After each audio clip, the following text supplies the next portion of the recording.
It's so great to see everybody, and I'm so happy to see you. I want everybody to know that this is not just a place for intelligent Black people, but it's also a place for people that love being Black and people that love their community, people that want to have positive, intelligent conversations. Even if you want to get a little ratchet every now and then, it's okay, as long as it leads back to something good. And also with the B1 philosophy, B1 means that we are Black first. Black first means that we take care of our community, we solve our own problems. Black first means that we put ourselves at the top of the priority list because nobody else will. Black first means that we believe our children, B1 children, are going to be leaders in the world when it comes to economics and wealth building and education, everything that matters. B1 also means we understand we must be one in order to be successful. If you agree with that philosophy, put a hashtag B and the number 1 in the chat. Use that hashtag all over the internet, on Twitter, Instagram, anywhere else, if you want to have B1 conversations. We can't talk to everybody because not everybody's B1, not everybody values the Black community. And I want you all to use that hashtag when you're having conversations so you can start connecting with each other. Now, what I want to talk about today is this. Oh, the high cost of groupies. The high cost of groupies. I heard a story this morning that really just really shot up my spidey senses as a finance professor, who understands wealth and money very well, as a Black man who understands the Black community very well. I understand all different aspects of culture. I got, friends from all spectrums of Blackness, everything from gangbangers to college professors, athletes, entertainers, all this stuff. And I've heard every story you can imagine. I've seen a lot of things in over the years. And I heard this story about a guy by the name of PJ Washington and this crazy dilemma, this crazy scenario with a lady named Brittney Renner, who he had a baby with. And I'm going to tell you more about that in a second. And but before I move on, I want to make sure that you are aware of the young brother that's joining me today. His name is Jeff Lighty Jr. Jeff is a sports analyst with the Black Boss Network. How you doing today, man? Pretty good. How about yourself, Dr. Boyce? I'm doing very well, brother. Very well. And Jeff, actually, it was actually two guys, Jeff and Samaki Walker. Samaki Walker, who played for the Los Angeles Lakers, who's a friend of mine, who was also a basketball superhero in the city of Louisville, as far as I'm concerned. Jeff and I are both from the city of Louisville, the home of Breonna Taylor and Muhammad Ali and everything in between. And we saw this story about a guy, this guy, PJ Washington, who happened to play for the University of Kentucky. So this story kind of hit close to home. And so what I'm going to do is I'm going to stop talking and I'm going to actually allow Jeff, who is literally one of the best sports experts that I know, including guys I know on ESPN and Fox Sports, to break down and tell me, why is everybody talking about PJ Washington right now? So PJ Washington, as you talked about, played for UK. Scrubs don't go to Kentucky. Only really good basketball players go to play for John Calipari, Kentucky. So obviously he was really good. He comes out after his sophomore year, goes in the first round of the NBA draft. He was a lottery pick, top 12 pick to Michael Jordan's team, the Charlotte Hornets. He's doing pretty good for himself. But during his time at Kentucky, he gets into a relationship with an Instagram model by the name of Brittney Renner. And so Brittney Renner was like, 26, and PJ Washington was like 18, 17, 18, 19, somewhere around there. And so obviously PJ goes in the first round, gets $1 million contract, plays for the Charlotte Hornets, and then boom, Brittney Renner gets pregnant. So they have their baby, they're in this relationship. But during the whole time, Brittney Renner made her name from being an Instagram girl, from doing a lot of twerking, from being an Instagram model, showing off her body, all kinds of stuff. That's how she made her money. So obviously it was just like, PJ, what are you doing? Like, yeah, come on. We know how this game works. We know how this ends. You're the superstar basketball player making millions of dollars. She's the, the Instagram gal. Like, this probably isn't going to end well. And remember, we did a podcast about this, Doc, about LeVar Ball warning his sons about meeting women. They were like, you're not going to meet a regular woman as good of a basketball player as you are. So anyway, that's PJ's dad, or somebody probably should have that conversation with him, because now she has their baby, and now they've broken up. PJ has put out some since deleted tweets that's saying that she was never the woman that he thought she was, and he's deleted those tweets and all kinds of stuff. And what was interesting is that obviously the Twitter detectives are on top of it. Years ago, before she got with PJ, Brittney Renner put out a video talking about the easiest way for a pretty girl to make some money is to get with a dumb athlete and to have a baby by him. so she put these statements out there in the stratosphere years before she ever met PJ, and she executed the plan. And so she now will get paid more than likely for a very long time because she is the baby mother of a famous rich basketball player. So that is why the internet was set ablaze with PJ Washington and Brittney Renner over the last couple of days. Wow. Okay. So according to what you're saying about PJ Washington, and by the way, I'm talking to Jeff Lightsey Jr. So PJ Washington went on Instagram and was checking out the thirst pics. Looked like she might have some injections up in there. What do you think? Give me a yes or no. Do y'all think that booty's real, or y'all think that booty's made out of some foreign substance, some alien material? Made out of Teflon or AstroTurf or whatever they make fake booties out of now. What do y'all think? Y'all think that's real or fake? So he, the poor kid. How old is PJ Washington right now? He's 22 now. So yeah, he's 22. Okay, so that would make his baby mama what, about 40? She's like 28. Like 28. Oh, okay. Well, that's almost like a 29. She's 29. She's 29. 29. Okay. Yeah. So she's getting closer to 30, and she's planning. It sounds like she's planning her retirement. She says, these fake booties don't last forever. Eventually, they go flat, and I need to find a plan B. And the plan B stood for baby. It sounds like, which was to hook up with an athlete and get pregnant with an athlete and make herself rich. So let me ask you this, Jeff. Has the child support been determined? Because I saw that post about it, but I didn't know if that was actually set yet. No. So, I mean, obviously the breakup was just made, public over the last few days, over the last week or so. So no, that hasn't been made public, but what has been made public are things like, we see all the time that these rappers have to pay all this money, whether it's people, not just rappers, but entertainers, basketball players, whoever, have to pay a ton of money either in divorce settlements or child support, right? We see what happened with Dr. Dre. We've seen what happened to the rapper Future, having to pay tons of money. So it hasn't been determined yet, but when the time comes, trust me, it will be determined if they can't reconcile or whatever. And honestly, we talked about it a little bit before the air, but the NBA players, they make millions during their first contract, but it's really that second contract that can get up into the nine figures, the 50 to 100, 50, 80, $100 million deals. And that is where, those child support statements or whatever are going to go up. And the sad thing and what's dangerous and what PJ has to watch out for is that we talk about he's only 22. Right. So he still, I imagine, still wants to have a wife at some point and have a family. You just can't make this mistake twice or three times. It seems like you can fall victim to being gullible a little bit because everybody knew who Brittney Renner was or what she was about, and you still fell for it. So now it's just key for him to really be like, hey, man, don't make this mistake again because it can be very, very costly. Wow. Everybody, we're talking about PJ Washington and Brittney Renner. PJ Washington's an NBA player who dated a woman named Brittney. And I guess PJ was much younger than her. And it appears allegedly that she might have been pretending. She was much older.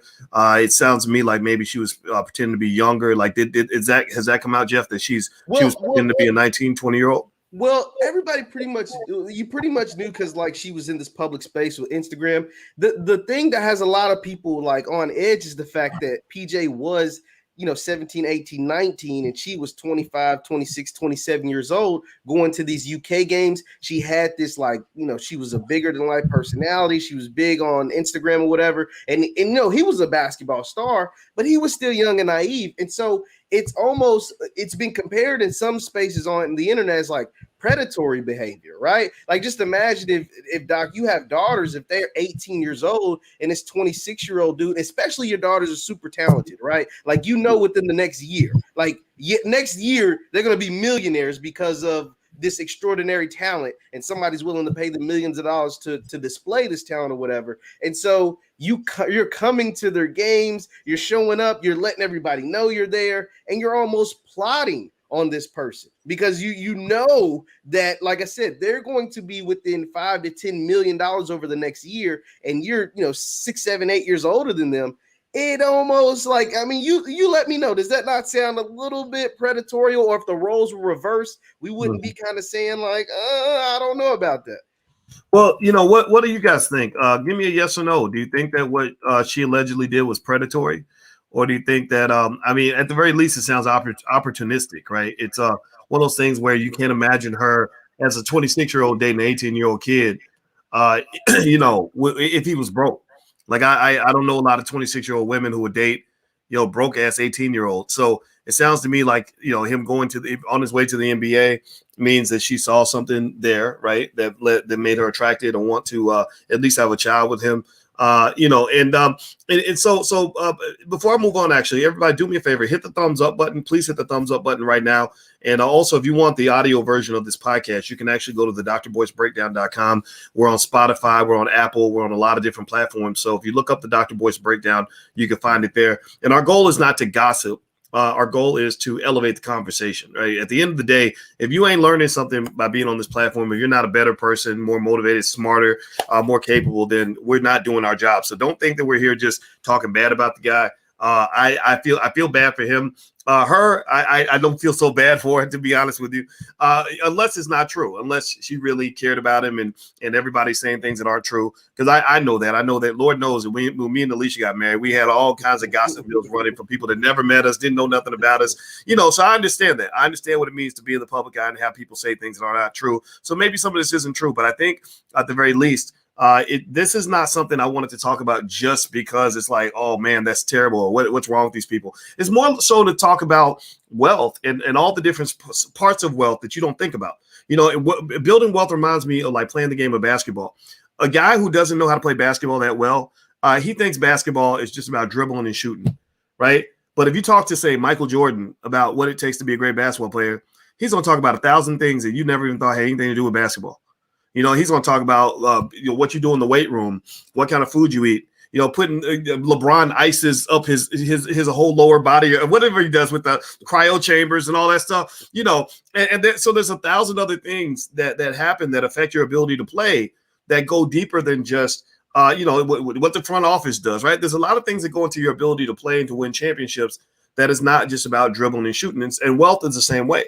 People think that building wealth is about getting money or making investments or saving your money. No. It's a lot of it's related to family. A lot of it is related to how you build your family, because your family is your first business. So basically what Brittney did, let me break something down for y'all right quick. Y'all need to understand this. This is something I've learned because I have a lot of friends that are famous entertainers and athletes. And believe it or not, it sounds crazy, but even scholars, nerdy guys like me have groupies. I know y'all out there. Some of y'all in the chat right now. It's okay. Just keep your distance. I got a wife now. And I'm going to tell you, groupies are scientists. Groupies are mathematicians. Groupies are private detectives. Groupies are not dumb little girls who are just running along, just trying to get in on the party, right? That's a role that they play. But I have seen situations where women were very scientific about getting up close to the man they wanted to get up close to. And women have a level of intelligence in certain areas that men just don't have. Don't get me wrong. I think there's some areas where we're a little bit stronger, but there's some areas where women will pick up on things that men will totally miss. Y'all know what I'm talking about? Give me a yes if you get what I'm saying. If you understand what I'm saying. Like I'll see like sometimes I remember one specific time I was sitting there and my wife and I were talking to a realtor. We were looking for houses in Atlanta. And the realtor and my wife started talking with this random white lady that walked by. And the white lady's like, "Hi, y'all. How you doing?" And they start talking to have this conversation. "Oh, what high school did you go to?" "I went to such a," right? And they're having this friendly conversation. And the conversation's over.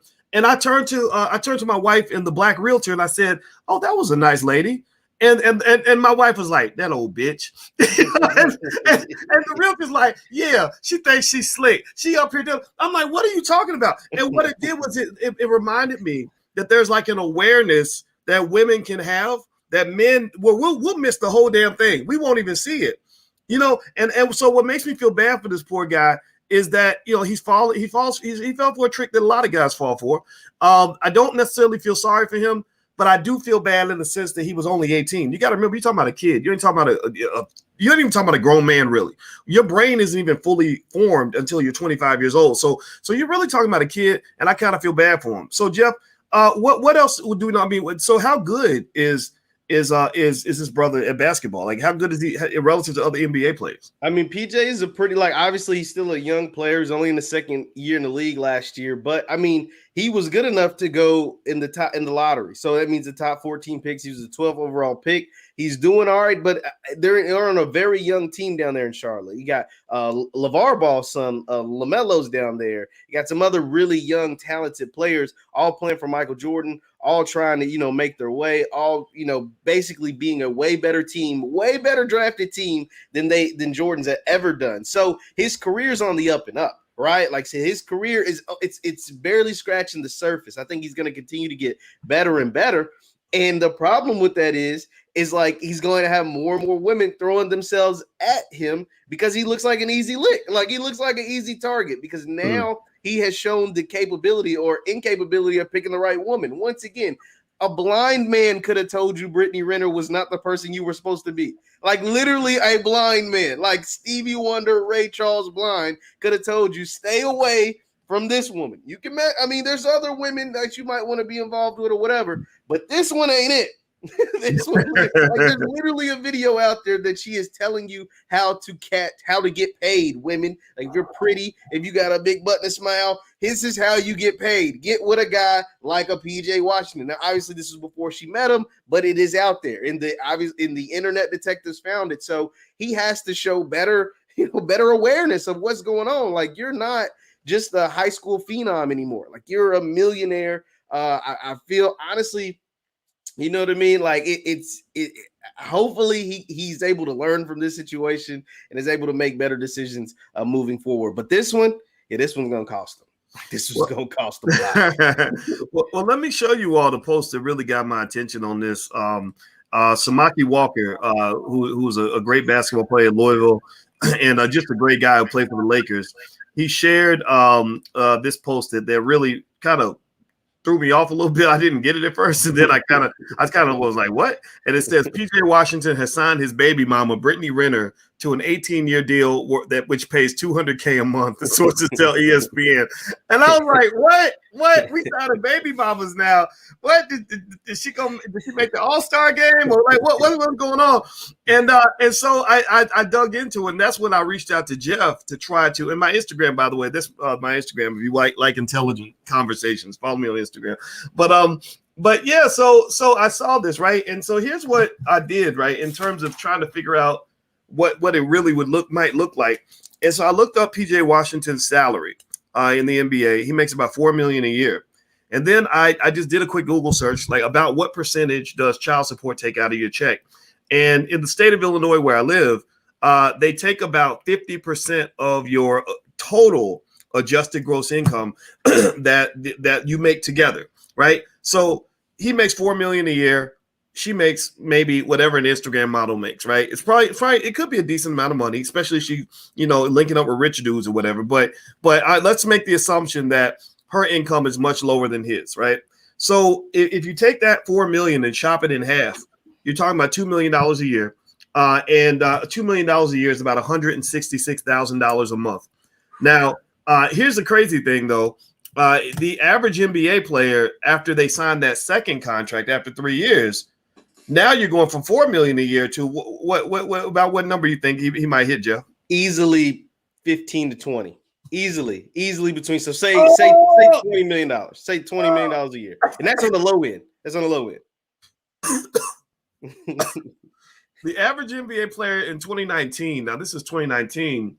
No, okay. So let me go. Okay, 2019 was 8.3 million. But to your point, though, you're saying that you think he might make as much as, like, did you say 15? Yeah, easily. Well, because we're talking about a first round pick too. Like, the average salary takes in second round guys that are signed off the G League, whatever. Like, PJ's an ascending player, a guy who's gonna get a deal that's gonna be like 4 years, $80 million. Like that sounds about right for a guy like PJ Washington. And yeah, I believe it'll be. Yeah. Well, let me ask you this: do you think?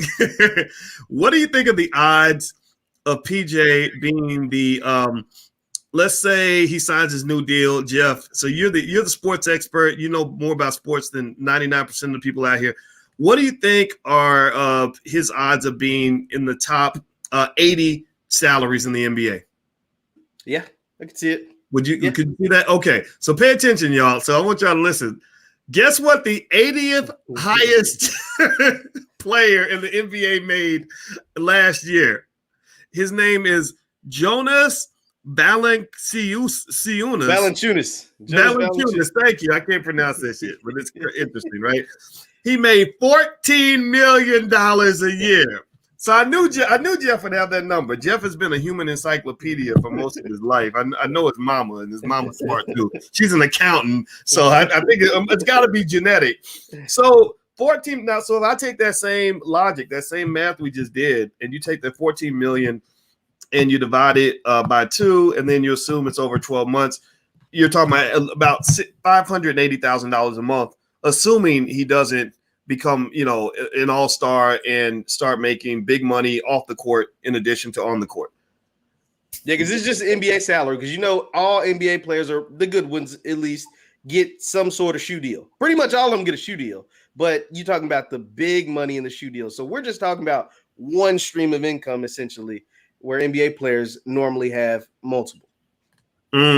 Wow. Everybody, I'm talking to Jeff Lightsey Jr., and we are talking about PJ Washington, the NBA player, and his baby mama, if you want, whatever term you want to use, Brittney Renner, and the fact that allegedly she was plotting to basically get pregnant by an athlete in order to make a lot of money. And now that's all kind of being discussed. And I wanted to talk about it again, not because I want to make fun of him or her or anything. What people do is their business. It's more so about talking about how your relationships matter when it comes to protecting your wealth. Wealth protection is critical, and you got to protect yourself from bad situations. So if you're a guy that's, putting your what into every pretty girl that walks by, you're taking a risk. Every time you do that, you're literally taking a risk. You're playing Russian roulette with your legacy, with your economic future, not just with your body. Again, that's your choice, but there's a risk there. And also, in fact, actually, that's one of the reasons why we actually did a recent film called Till Death Do Us Part, which is about Black family and Black legacy and how that builds into something better. And so we're actually showing the film for free. If you want to watch it, we're going to actually show part 2 tonight at 8 p.m. Tierra KJ Williams is the director. If you want to join us, you can actually watch it for free. You don't have to pay a penny. It's blackmovienight.net. That's blackmovienight.net. So register at blackmovienight.net and join us tonight, because, the thing about it is that, I'm going to tell you, if you ever want to really go broke, give me a yes or no. You want to know how to really go broke? Give me a yes if you want me to tell you the secret to making sure that you stay a broke ass Negro for your whole entire life. If you ever really want to go broke, here's the secret. Either get a bunch of baby daddies or a bunch of babies mamas. Like, become a baby mama and like a 3-4 time baby mama, or become a 3-4 time baby daddy. All the statistics. Now, don't get me wrong. Brittney Renner is not in that category, right? She got lucky. She went ahead and she got her guy that's going to take care of her or whatever financially. Maybe she'll have another baby with another athlete. So it sounds like even with her, she's picking her investments wisely. You got it. Like they say, you got to be this tall to get on the ride. Your income got to be this tall to get on that ride, right? Like she's setting her own definition of what she sees as a standard. I'm not even judging that. That's just what she does, right? I wouldn't pick a woman like that, but whatever, right? That's what people do. But a lot of people don't do that, right? They're not picking on any criteria, right? A guy sees a pretty girl. Oh, I got to go hit that. Okay, you go do that. That might cost you, though. Cheap women are very expensive. Cheap women are the most expensive that there are. And then also you see women that will let any old dusty dude lay down in the bed with them, maybe because you're feeling lonely on a Friday night. Next thing you know, your children are traumatized because the daddy ain't shit, right? And so ultimately, I'm just telling you guys, that family management piece is critically important. I will say that, when I decided to get married, pay attention now. I waited. First of all, I was like, when I was his age, I was like, I'm not trying to put myself in a scenario unless I'm 100% sure that that's really going to work for me. So I did take my time. But then too, when I got married, my wife had her own money. Right. So if you have money, if you are wealthy, and Jeff, I'd like your thoughts on anything that I just said. But if you get to the point where you got a lot of money, you notice, pay attention now. Do y'all ever notice how when people rise up the economic ladder, they kind of change their circle, Magic Johnson's talked about that. He said, look, I can't, if you down here, I can't, I'm trying to be here. I can't be here with you. Right. And it sounds snobby or whatever. It sounds like you're being uppity, but you can't. If you have a lot to lose, you can't really be doing too much entangling with people that have nothing to lose. So basically what I'm saying is that when you get something to protect, if you get with somebody else that's also protecting their own stuff, then you're less likely to get screwed than you are when you are literally sitting there on a pile of money and you're dealing with somebody who's flat broke. That's literally like having a big, gigantic buffet of food and your best friend is like hungry and obese. Like a hungry fat person gonna eat every piece of food on that table, even if they promise you that they're not. So, Jeff, what are your thoughts on what I just said? No, absolutely. You brought up two things. One, you said you talked about Magic. I remember Magic who's doing this. He was doing an interview with Maverick Carter, who's the business partner of LeBron James. And you know what LeBron James is doing. I mean, he's a billionaire, and Magic is worth a couple $100 million. And Magic said, well, you know, now that I'm up here, the deal's got to be up here. I can't talk and I can't associate myself with people that's down here because now I'm lowering myself. I'm lowering my value. I'm lowering who I am. Like, you don't know. If you want to talk, if you want to conversate, if you want to make some noise, we got to do it up here. We got to do it at a higher level. Also, it reminded me of your conversation you had the other day with Dr. Frazier. Dr. Frazier kind of said something similar. He's like, man, you're building a web. Right? His whole concept of that video that you showed on the channel was building a web. And your web, when you build it, you become stronger. And your unit has to be people that are willing to work and people that are willing to build that web. You can't have babies, mamas, and babies, daddies, or whoever that aren't trying to build towards something, right? Like that is just holding you back. That's like starting all over every time you get something good. You know, whether you're PJ Washington, Dr. Boyce Watkins, Jeff Lights Jr., like you're building something and somebody just come and ripping it and you happen to start all over again. Now, you know, luckily for PJ, he'll be okay. But the fact is, you don't want to have anything unnecessary dead weight. Dr. Frazier also talked about being around people that are smarter than you. I don't know who's in PJ's circle, but the fact that nobody was smarter than him to let him know, hey, man, this probably isn't the right move, or maybe they did. I don't know. But he has to be around better people that are going to guide him towards the right thing. And the same with anybody that's watching it. When you associate with people who have something that you want to have or are smarter than you or that's going to help elevate you, then you're going to be a better person from it. There's no way around if and or buts around it. Like, you are going to be a better person. Well, you know, I'll tell you what, I agree with you 100%. And I think that when you're talking about, you know, about this situation, what was really, what made me really feel bad for the poor guy is when he saw that video where basically Brittney Renner effectively just says, if you ever want to get ahead financially, just, you want to go get money, go get an athlete to get you pregnant. Like, you know, and she actually talks about athletes not using protection. And if you even recall, you know, RIP to Kobe Bryant, but I remember I was kind of surprised to hear that he slept with that lady in Colorado without protection. Now, again, I think rape is something you have to prove, but we ain't got to prove that they had sex. They pretty much confessed to that, right? They both, you know, I just think you have to prove when you accuse somebody of something as terrible as rape. So that's why I was a fan of Kobe being left alone. But, you know, to me, I thought about this idea that if you're talking about laying down with women who've literally been with hundreds, maybe thousands of men, and then also remember, as a man, you got a wife at home. You know, you bring whatever you get, you're bringing that home. You know, I mean, people don't know, like, that's how they kill roaches. I don't know if y'all know that or not, but like the roach motels, that's what they do. They'll put the poison out and they'll get the head of whoever's the hunter gatherer in the little roach family that goes out and gets the food. He'll go and grab the poison food and he'll bring the poison back to the nest. And that's how they kill the whole family. So for the Black community, you got to understand that sometimes we go out into the world and we grab poison, whether it's spiritual poison or physical poison or whatever kind of poison, and we bring that back to the family. That's why that role of a man being the head of a household is such an important role, because there's a lot of situations where a man making bad choices has destroyed the family. Some people in here, give me a yes in the chat if you know what I'm talking about. Some of y'all are in families that are absolutely obliterated because the head of the household didn't take his job responsibly. Right. And so I think that, I mean, don't get me wrong, we can't let Brittney off the hook. I mean, you know, I'm looking at it like, well, they played a game. They played a stupid game and she won the stupid game. You know, he's playing the big booty game. He's chasing, you know, the whatever she got going on, you know, physically. And she was chasing what he had going on in his pocket.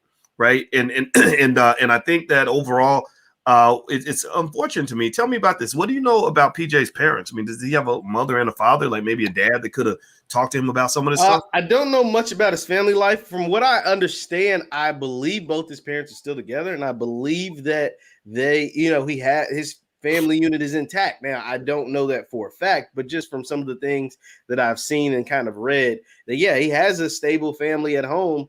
But you know what I mean? Like you said, I mean, he's still young. And I always revert back to that LeVar Ball saying. He was like, man, my sons will never find a good woman. I mean, for whatever reason. He said because the fact that they can't go the traditional route. They can't go find a woman at a library or at a church because they are, the Ball brothers. They're LaMelo, Lonzo, and LiAngelo. And I'm their dad, LeVar. Because they are now public figures. And not only are they public figures, they're 6'6", you know what I mean, across the board. And they're really, really good at basketball. They'll never be able to find a good woman. Now, you can agree to disagree, but a lot of that does reign true because wherever you go, you are going to run into Brittney Renners. It's going to be very, very hard to determine whether they're genuine or not, especially when you're under the age of 25. All his sons are under 25. They're not really like the oldest one, I want to say, is like 23 or 22. So, yeah, it's really tough out here, man. It's tough. Well, you know what? What you said, that point you just made, you know what it made me think about, actually? It made me think about a guy that we know by the name of LeBron James, right? And LeBron is it came to mind because if you look at LeBron and you see him there, you see him in this picture with his beautiful wife. The thing is, what is his wife? Her name is not Sabrina. What is it? Savannah. Yeah, his beautiful wife Savannah, who's and recently LeBron went out and he did that what they call some of these weak guys call that simping, but he went out and simped for his wife and said, I wouldn't be who I am without my wife. And let me just explain to you why that was some real grown man shit in my view, because LeBron's strategic. LeBron is smart. LeBron, he built $1 billion by using his brain. His body was important for sure, but there have been other great athletes that had tremendous skill. You and I know guys right out of our home city of Louisville who could have been LeBron if they thought like LeBron. Like you may not even remember, Jeff, a guy named Tony Kimbrough. You remember Tony Kimbrough out of Louisville? Yeah. His son was in high school when I was in high school. So yeah. Yeah, Tony Kimbrough was right up there with LeBron. I mean, top of the world, recruited by everybody. Number 1 player in the country as a junior in high school. Could have been LeBron, but he didn't have this, right? There's other guys. We can go down the list just from our city alone. Every city, though, has its own Tony Kimbroughs or potential LeBrons that didn't pan out. So what's strategic and what's powerful about what LeBron said? Well, first off, notice that Savannah is not a Brittney Renner. LeBron didn't meet Savannah after, as he's walking off the court after a big game, what she said, that was really that you were so good. No, he didn't meet her in the stands. He met her in high school. He met her back when, don't get me wrong, back then he was still a star. He had potential. He's on ESPN as a high school kid, right? So it wasn't like he was an average guy, but this is that way back when type of girl that knew you before you became rich and famous and everything else. There's a value to that. My wife knew me before I became Dr. Boyce Watkins, whatever that means to people. She was surprised. She said, "Boyce, why are all these people stopping you to ask for an autograph? Why are people trying to take pictures with you, Boyce?" And I'm telling people right now that gives that's a type of security you have when you know where she's coming from. You know why she is interested in you. It's not just because of what you have or whatever.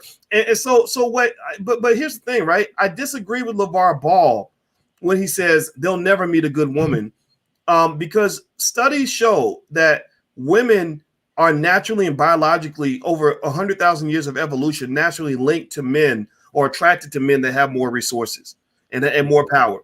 I always use giraffes as an example. Even female giraffes. Y'all might not know this. Tell me if you know this or not. Even female giraffes are more likely to mate with male giraffes who have the most territory. Female does, a deer, a female deer, female deers, when they look to go mate when it's mating season and they're starting to feel all ready to do the thing, they go search out the buck that is in the center of the pack. So they look for a pack of men. They all roll in groups like gangs. and they look for the buck in the very middle, because the one in the very middle is the one who's holding down that central territory that all the other bucks wish they could have, but that they can't. They're not strong enough to maintain that. So the guy who's holding down the resources is the one that the female is attracted to. That's why the athletes and the wealthy people and the powerful people are considered the most attractive. So this is all natural. This is no different from the way men are attracted to women with pretty hair, nice legs, a nice booty, nice breasts, all the things that men like. And we don't criminalize men for that. We don't say, oh, you're a bad person because you're attracted to a woman's body. If that was a crime, then I went to prison a long time ago, right? You know, because believe me, my wife I told her your brain was the first thing I noticed, and then there was other things I noticed after that. That's what made me fall in love, right? So that's all okay. So the same way. So think about this, right? So if I say that a woman is a gold digger just because she respects the fact that I'm financially secure, that's like saying that a man is a sexual predator because he appreciates a woman's body. That is not true. That is absolutely untrue. And I hope everybody in the chat gets what I'm saying here on this. But what is true in my view is that there's a line. There's kind of a very subtle difference between the gold digger and the woman who just respects the fact that you're a medical doctor who makes $500,000 a year, right? The gold digger is the one where if you stop making the $500,000, she's going to walk away. You know, that's the problem athletes run into, right? Because you'll get these women that really want you to keep making that money. And when you don't have that money, you're not interesting to them anymore. You're not attractive anymore because she can go find another broke, dusty dude from the projects that, you know, that's 6'5" or whatever, right? That like all that's not, you know, so I think that's what the difference is. And really the only way to get around that in my view, man, is people got to take time to get to know people before you start having sex with them and making babies and shit. Like, how are you going to lay down with somebody that you just met 3 hours ago? And on Instagram. Done the proper vetting. You haven't done the proper vetting. Same thing's true with women. You laid down with this dude. What, you knew him for a week, and now y'all got all these other things going on. Well, a lot of times, if you get to know people over a long period of time, they will tell you who they are. Absolutely.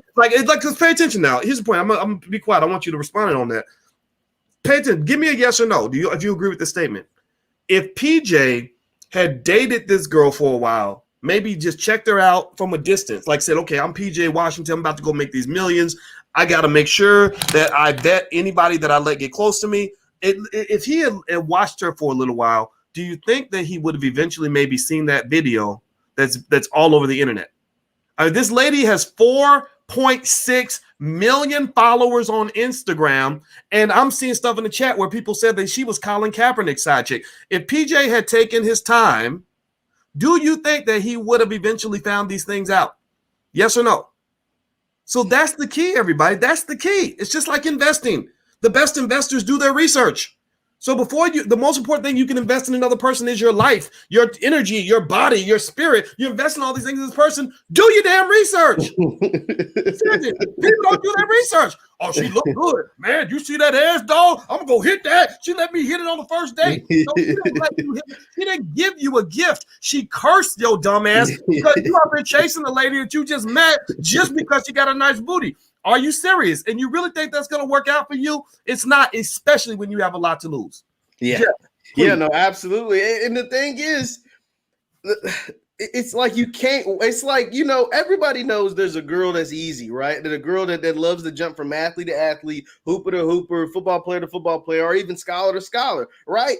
But you don't wife that woman, right? Like, you don't, like, that's not a woman that you take home to mom. That's not a woman that you try to start a family with. That's not a woman because as soon as, y'all become to a disagreement or whatever, she's going to move on to the next hooper or basketball player or football player or whatever anyway, right? Like, so you're talking about people saying that she was with Colin Kaepernick and now she's with PJ Washington. And then once this is, become a thing and it's gone, it's going to be on somebody else. You know what I mean? Somebody replace her the Lakers. You know what I mean? She's going to go from the Hornets to the Lakers, or somebody to place for the freaking Tampa Bay Buccaneers or something. Like, you can't, like, you just have to be just like how she was strategic or is very strategic on who she's dating or who she's having babies with or whatever she's doing.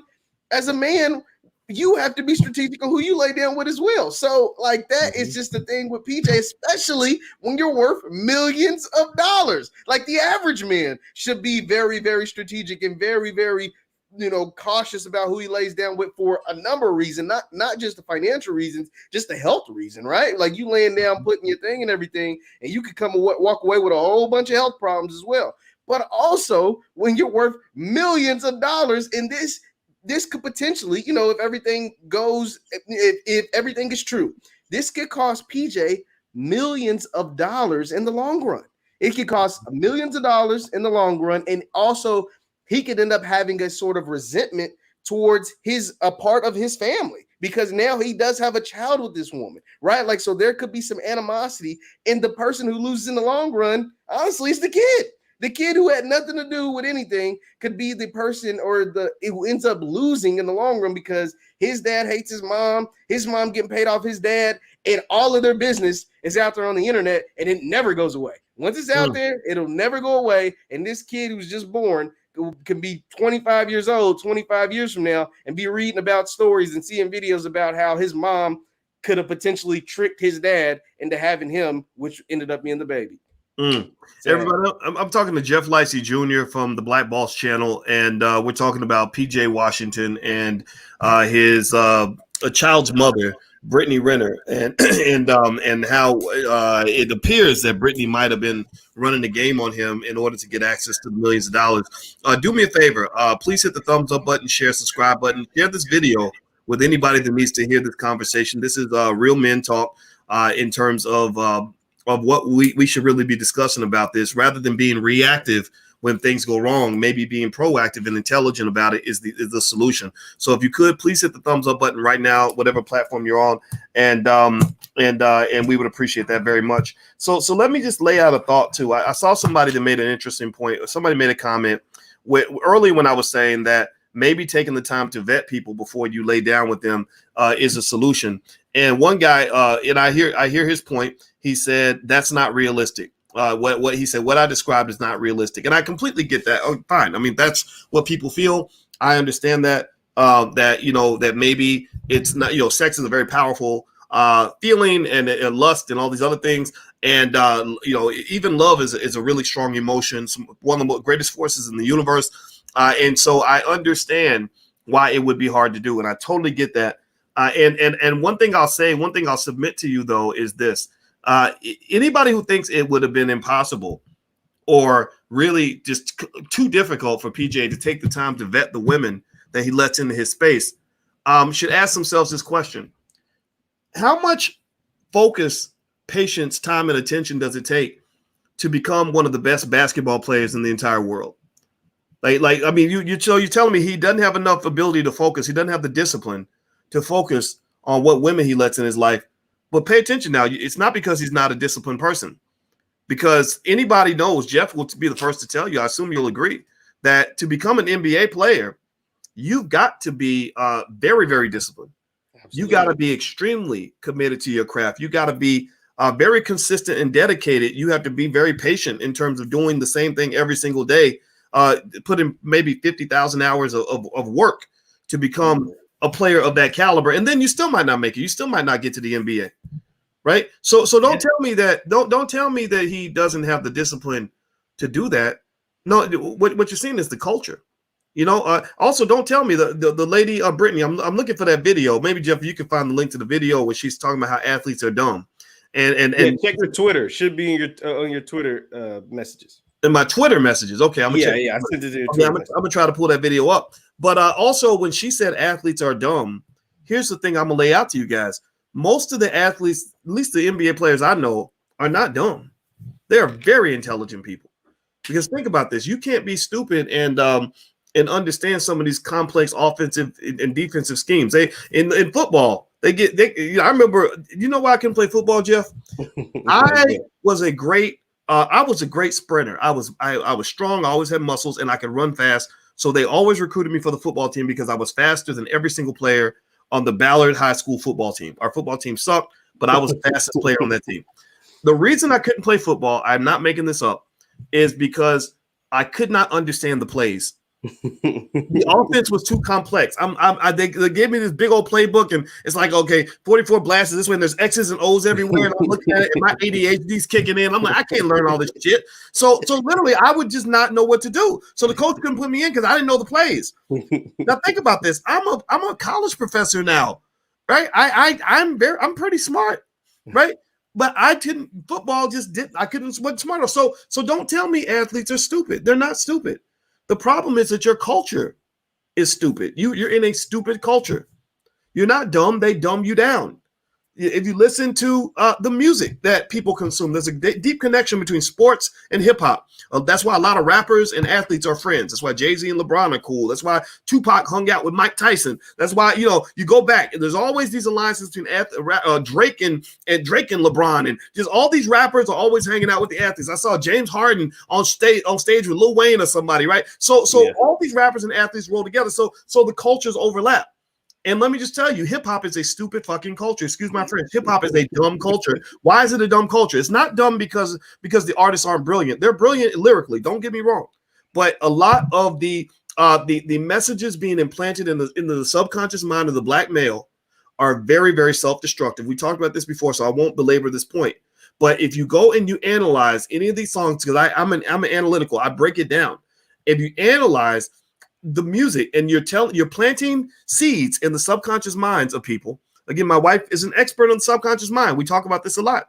You're planting seeds into the subconscious mind of young black men that you should have as much sex with as many nasty women as you can, that you should throw away your money, just trick it off to whoever you can give it to, Jake the jeweler or whatever, right? That's what the rappers like to go to. Like to give the money to Jake the jeweler and Gucci and all this other stuff. People that don't even like your black butt. You're not supposed to respect women. You're supposed to hate women, right? That's a very anti-family message, right? You don't honor and love the black woman, right? In the 60s, they used to sing songs about like, baby, I love you, and can I walk you home from school and all that. Now it's like, oh, sit down, bitch, blah, blah, blah. Like just all this crazy. You're simping if you do that. You're simping, right, Doc? Like you're simping, like being nice. You mean being nice to a woman who's gonna be somebody's mama? Like that's simping. I'll treat a woman the way I would want somebody to treat my mama. Even if I don't like her, that don't mean I gotta be mean to her. But people don't get that anymore, right? You keep going down the list, and you literally are seeing a recipe for self-destruction. So this spills over into the culture. When I was at University of Kentucky, where PJ went to school and played basketball, did I ever tell you, Jeff, I used to work in the Wildcat Lodge where the basketball players live? I didn't know that. No, I didn't know that. Yeah. Let me tell you the story, and then I want you to talk because I'm talking too much. But when I worked in the Wildcat Lodge, this was this fancy, like it was like a luxury hotel basically that they created for the basketball players. Like they live different from the rest of us. We didn't. We always lived still do. It's no different now. Like today, right? Kentucky basketball players are treated like royalty on the campus. So I worked in this building, the Wildcat Lodge, and I was the guy who would sign people in and sign people out. So anybody that came in the building had to sign. I made them sign, and I knew who came in and who came out. I would see the girls come in. There'd be certain players. A lot of them were black, right? And a lot of white girls. A lot of these groupies would come through. And I would see one groupie come in at 9. She leaves at 10:30. Then another groupie comes in about 11:30. She leaves at 1. Right. And I just remember thinking, man, there's a lot of women coming through here. And they were white women. And that just wasn't interesting to me, right? I've always thought black women have a special sauce that nobody else can match. So the white girls didn't do it. It wasn't like I envied it. And I was like, oh, I wish I had white girls chase me. But I remember just thinking, wow, there's a lot of girls like in the lives of these guys. And as I got older and I reflect on that, I think about the fact that there are people that just, are kind of trained to do that. And that really, it puts you at risk. That's the thing, like you think that you're getting lucky, you think you're getting all these great opportunities, but really you're kind of letting a lot of bad energy into your space. You're letting a lot of people into your space who don't care nothing about you, and you end up looking like Deshaun Watson. Yeah. Yeah. So tell me about Deshaun Watson. What's his latest on that? So with Deshaun Watson, his cases still aren't settled, but it makes you think that they're headed towards that direction, because he has reported to training camp. And the biggest reason why he probably reported to training camp, because every day he would have missed out on $50,000, right? Like he would have got fined 50 grand every time he would have missed a day. And he needs every penny he can get right now, because he has over 20 sexual assault cases that even if he settles them, right, Doc? I'm not a math person. You're a math person. Say if every woman gets 100 grand, right? If you settle it where every woman, so what's 22 times 100,000? Like you get that is probably how much money he'll end up. And that's me just being. He can that's like 2.2 million, right? 2.2 million. So that's why you can't get fined. And that's if they settle for 2.2 million. That's me saying every woman gets 100,000. If every woman gets 150,000 or 200,000, now we're doubling that, right? So that's why he couldn't afford to miss any days of training camp. But he is at Texans training camp right now. He's practicing with the team, but the team has said they're looking for trades basically to try to wipe their hands clean with Deshaun Watson, because his situation is still lingering. And that's not to say he doesn't get suspended from the NFL, right? Scott, I think Deshaun Watson is going to at least get suspended 6 to 8 games. I think that's the bare minimum. I don't see anything where he does not miss any time this season. So if he misses 8 games and they take his salary away or reduce it drastically, we're talking about a $39 million salary cut in half, because the NFL season is 17 games. So we're talking about cutting that in half. So going from 39 million to about 20 million or 19 million, this is a big difference. Okay, interesting. So Deshaun will still get a chance to play in the league, but he may be suspended by the league, and there's some teams that are either going to not want him or they're going to reduce the amount that they'll pay him. Is that accurate? Yes. Okay, interesting. And so it's one of those interesting things where you you think, okay, if Deshaun's guilty, then that's a different conversation, right? Then he's getting off light as far as I'm concerned. He's not going to jail, right? But if he's innocent, and I know a lot of people want to believe anytime a black man is accused of anything, he was set up. Some people are not set up, right? So you never know, right? You never know one way or the other. But if he's innocent, then you're talking about a situation where you have to ask yourself, sure, you could just go the victim route, right? Black people we're trained very well on being victims. We're really good at being at seeing ourselves as victims in every context. So you could just say it just happened. Nothing you can do about it. It could happen to anybody. It could happen to me. It could happen to you, right? And I'm not gonna belabor that point. I'll just say this: if you are selective about the women that you're in private with, then that probably definitely significantly reduces the likelihood that people can accuse you of things. Minimize risk.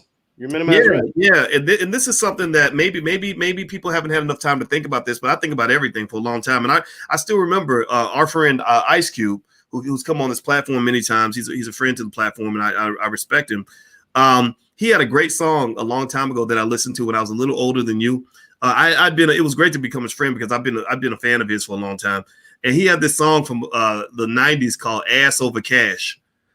And the whole premise of the song was that you have men who think with their penises, and then you have men who think like bosses, and what he was basically saying is that when you are out here engaged in what might be called simp behavior, to me, simping, that word simping can be used in this context. To me, a simp is not a guy who loves a woman, right? Because if you love the right woman, then you're a good man. There's nothing wrong with being a good man. To me, a simp is a person who allows the physical and emotional vulnerability of a lack of sexual discipline to put you into really stupid ass situations that you never would have been in if you had been thinking on a more intelligent level. So simping to me would be, I'll give you one example. I know a lot of cops, and one thing that I heard from the cops is that one way that they solve a lot of crimes is that a guy will go and do something illegal, like kill somebody, and then he'll fall in love with a girl, and they'll be laying down, and they'll start having pillow talk, and he'll feel all vulnerable and stuff, and he'll be like, "Well, I got something I got to tell you, but I haven't told anybody." And then next thing you know, they break up because she catches him with another girl, so she gets revenge and she goes to the cops. They say they solve a lot of murders that way, actually, right? So that taught me that if you ever do anything, like if you ever kill somebody, I told my wife, I said, if I ever kill somebody, you'll never know.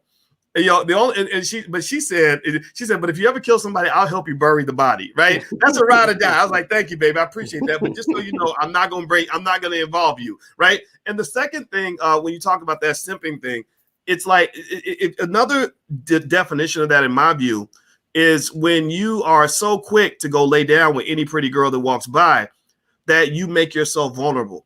And this is a true story. This is real stuff. I'm not, I don't live in the theoretical world. The theory only helps you if it helps you understand the practical.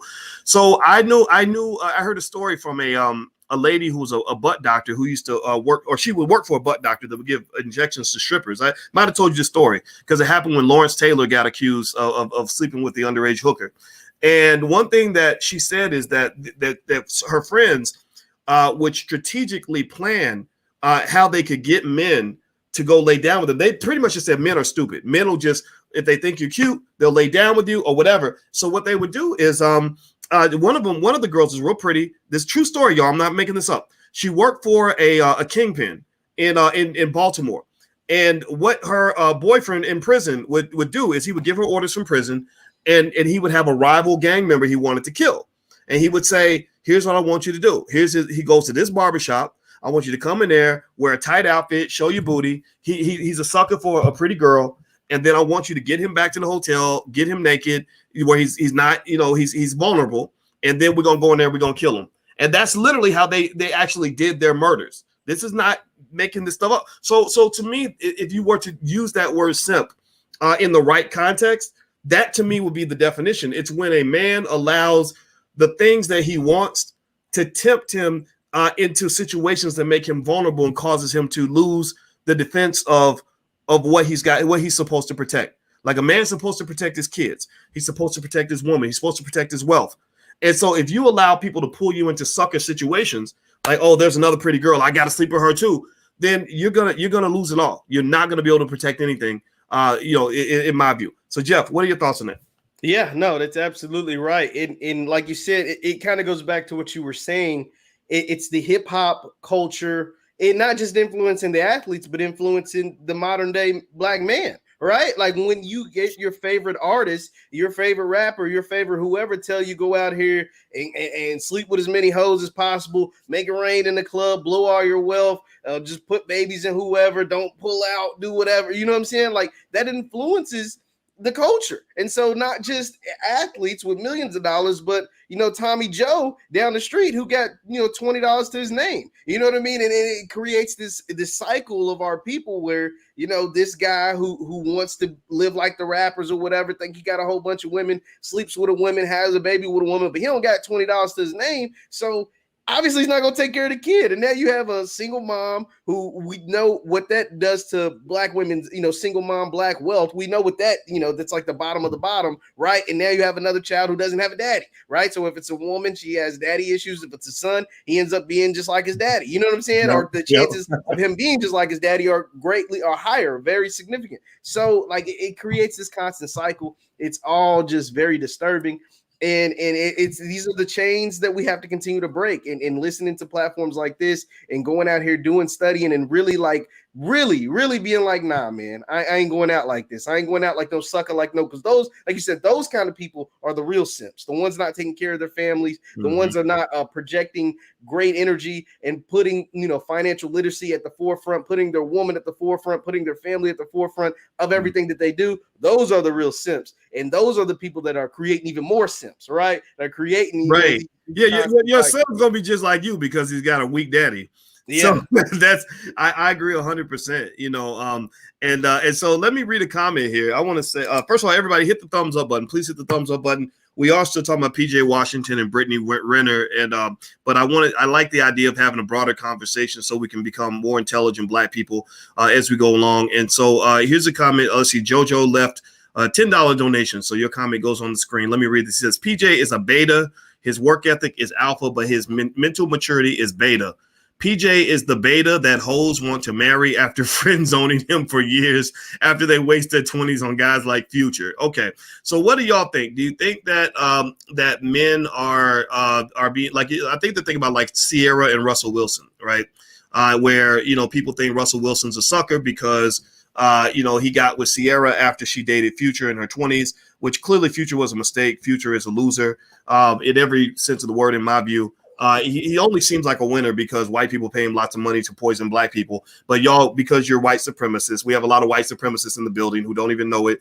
You honor him because white people gave him money. That's literally it. If he had no money, you would be like, man, look at that guy. He's a drug addict. He ain't helping nobody. He ain't taking care of his kids. He's not a drug addict, Doc. He promotes taking drugs, but he doesn't actually use drugs. And that's even worse. That's even worse. that's even worse.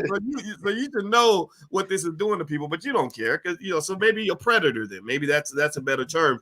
And so Russell Wilson in Future. A lot of people have said that Russell Wilson's a sucker for dating Future and loving her and taking care of her kids.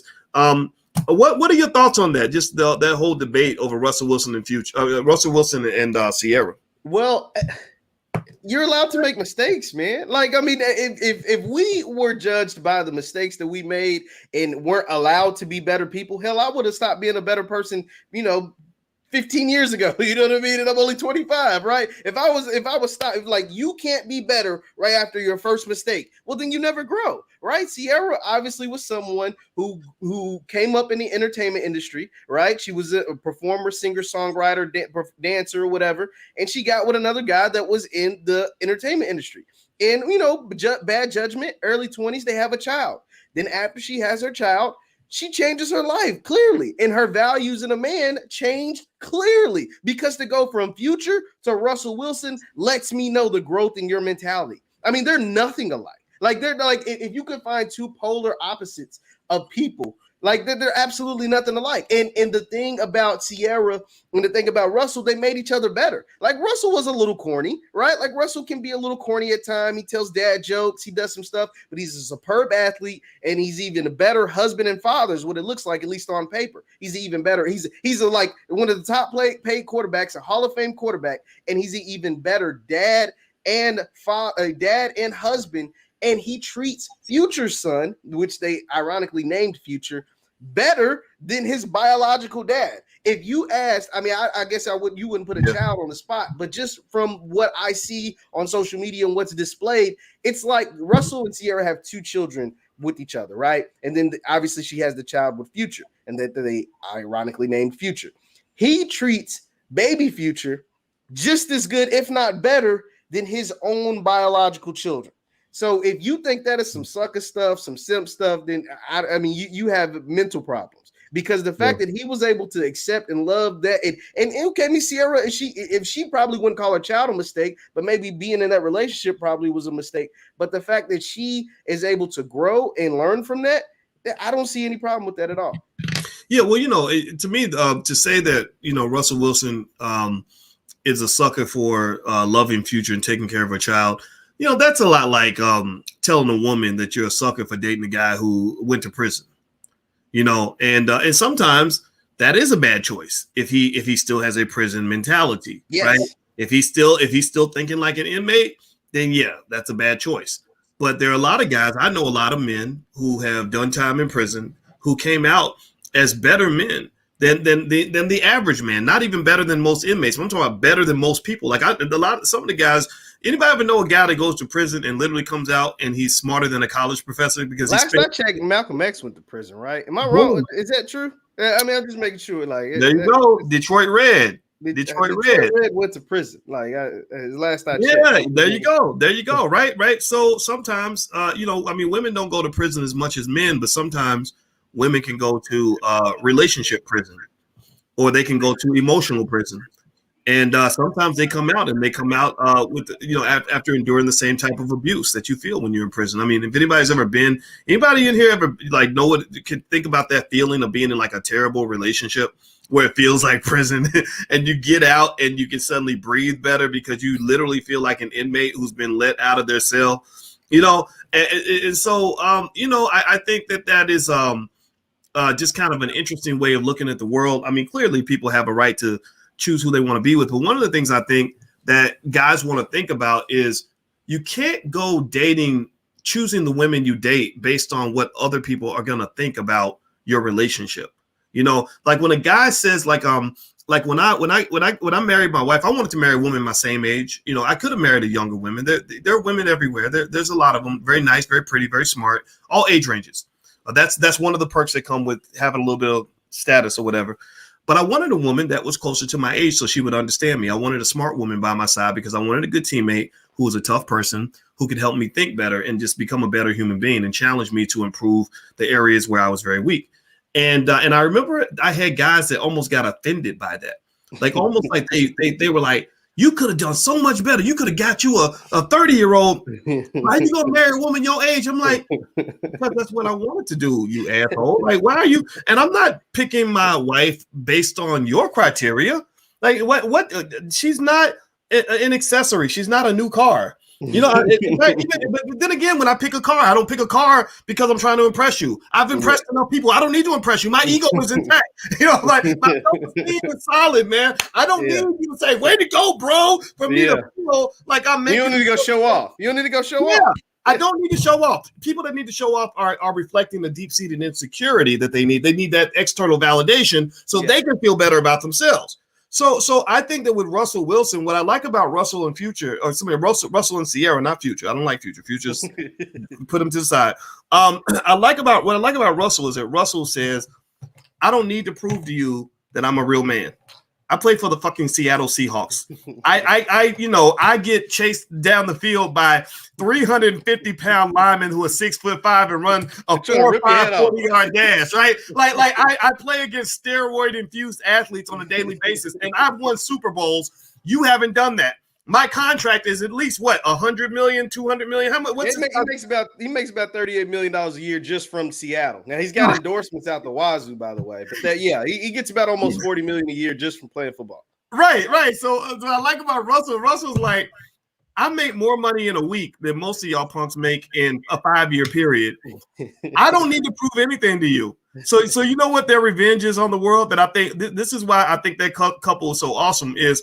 Russell and Sierra's revenge is we're just going to get on Instagram and show you how happy we are as you live through your crappy, dysfunctional life. You go out here and keep looking up the guys like Future. I mean, every time you see Future, any story that you find anywhere on the internet, I challenge y'all to do this. Any story you find on the internet about Future involving his children is a negative story. I promise you.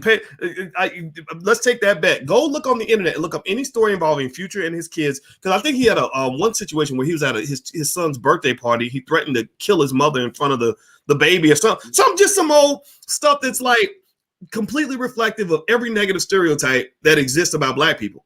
You know, so I think that when you get to the point where you're honoring the wrong things, you got to understand you're really killing yourself because it's very anti-community, it's anti-family, it's anti-Black people, right? That's what the Klan wants. They want you to hate each other. They want you to kill each other. They want your children to not exist. That's what they do. So, Jeff, by the way, man, I was planning on having a prolonged conversation, so you can hang out. If you got to go, you can go. I'm going to go, man. Okay, great. All right, so do me a favor, everybody. Please hit the thumbs up button, hit the thumbs up, share, subscribe button.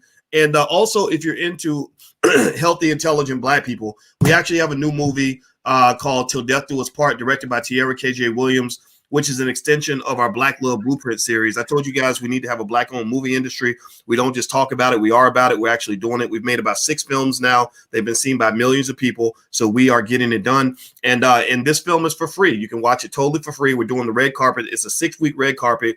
And we're going to show it tonight at 8 p.m. And you just register at blackmovienight.net. So register at blackmovienight.net. Bring your popcorn, bring your kids, bring your baby mama if you want to, whatever you would, or your husband, your wife, all of that. And we're going to watch this movie and we're going to talk about healthy relationships and how to get along with each other. That's the goal of this project. So please hit the thumbs up button. So you know what I did, Jeff, man? I became an internet detective while you were breaking stuff down. And I looked up this lady, Brittney Renner, who's PJ's baby's mama, and I looked up her Instagram, right? So here's her Instagram, right? And there she is riding a horse, I guess, for whatever reason. And here's another picture. So apparently she takes pictures. I guess they call these thirst pics to basically get her 4 million fans. I'm sure 98% of them are men.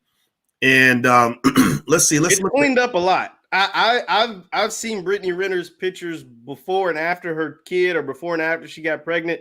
It's a lot different. Now go back, Doc. Go back. Go back. Okay.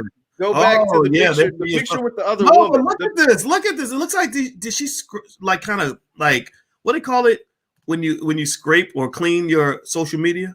Yeah, she cleaned it all up. It's all. Wow. It's like 6 pictures on there. But what are those pictures that you showed with her, another woman, and that other woman holding her baby? And this is, like I said, all the signs are there for PJ to stay away from this woman. That woman that was holding her baby is a lady by the name of Tiana Trump. Now, caution for those who look up the name Tiana Trump. Tiana Trump is a porn star, right? So like that is, so that's why it's like you got to be smart about these things, PJ. Like everybody, yeah, this woman is an adult film artist, is what we're gonna call her. She works in the adult film industry, and she's sitting there holding this kid's baby. This is her friend. This is who she hangs out with. You just gotta be careful, man. You just gotta be smart about it. Wow. So she's okay. So she's in a relationship with this girl. Like, is she with this girl, or is it it's just like her friend? It's just like her friend, but they hang out. You know what I mean? Like, birds of a feather flock together. Yeah. That old saying holds true in a lot of ways, 99% of the time. Well, let me just go ahead and say this then. I feel very bad for him, and the reason I'm going to go ahead and say it like that is because he didn't deserve it. He's a kid, and I know the internet's having a ball with it, but a lot of us, I don't give me a yes or no in the chat if you did things at the age of 18 that you'd be embarrassed to talk about right now. Like everybody, let's do a quick confessional. How many of you, when you look back at age 18, can think of things you did? I'll raise both hands because I stupid stuff where you were like, man, I hope nobody finds out about this. Or you look back on it and you're like, oh my God, I would never do that again. And remember, 18-year-old, the 18-year-old brain is not even fully developed. That's something that psychologists will tell you.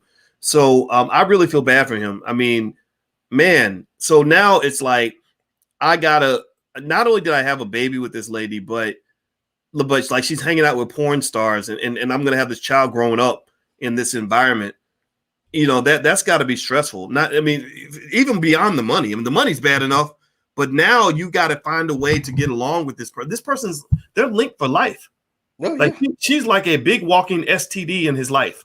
Like she's the STD you can't get rid of, right? Mm-hmm. Where literally she's going to be there in his mix forever because he's going to have money for the rest of his life. So she's always going to show up where the money's at. She's going to show up to get her steak. How do you move forward from that? How do you even build anything that's good? Because remember, you now the goal is to raise a healthy baby. That ain't gonna happen. How do you move on from that, Joe? What are your thoughts? I mean, it's tough. And then you got to imagine, like I talked about this earlier, he's only 22, right? So at some point, you're going to want to like try this again and really try to get a family and start a family, have a child or, children by another woman. But you also have to deal with that, like the baby mama drama is what people call it. So, I mean, it's gonna be tough. It's not impossible. It's not impossible at all. He is definitely still very capable of having a fulfilling life with another woman that actually, love him and maybe not the money so much and love what he is as a person and not just what he does as an occupation. But it is going to be tough. We're not going to act like it's easy. But like you said, like you talked about it earlier, making it to the NBA was tough. Being one of the best people in the world at basketball was tough. And PJ wasn't like LeBron, right? Like he wasn't a phenom, right? He was really good in high school. But at Kentucky, he had to go for 2 years. Now, we know following Kentucky basketball, anybody that follows college basketball, the guys in the UK don't stay 2 years most of the time. They do 1 year, the John Walls, the Anthony Davis, the Karl Anthony Towns, the Devin Bookers, all these guys. They do 1 year, and then they go make $1 million, millions of dollars in the NBA.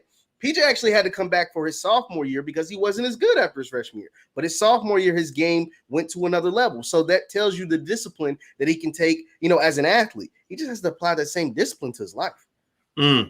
Well, everybody, do me a favor, hit the thumbs up button, share, subscribe. I'm talking to Jeff Licey Jr. from the Black Boss channel. And we're talking about PJ Washington, the NBA player, and this real interesting thing with his baby's mama. Basically, it looks like she was planning to get pregnant by an athlete from the very beginning. And so if you could, please hit the thumbs up, share, subscribe button. I found that video, by the way, Jeff, the video where she is basically saying, if athletes are stupid, get pregnant by an athlete. And so let's watch that video. I'm gonna play this video. I'm gonna try to share my audio real quick. Give me a second, everybody.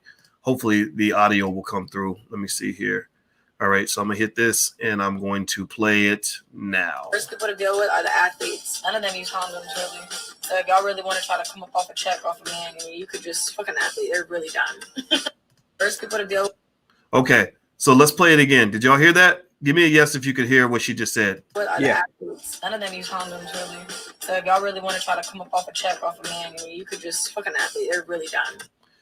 Okay, so she basically said if you want to come up off a check on an athlete, or she said if you want to come up off a check, have sex with an athlete because they're really dumb. And none of them use condoms.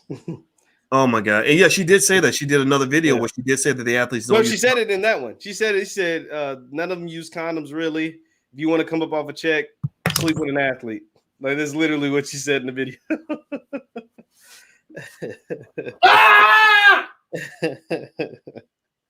Yeah, it was all right there. She laid out the blueprint for every Instagram model, every pretty girl, every person with any kind of following, any person that has access to an athlete.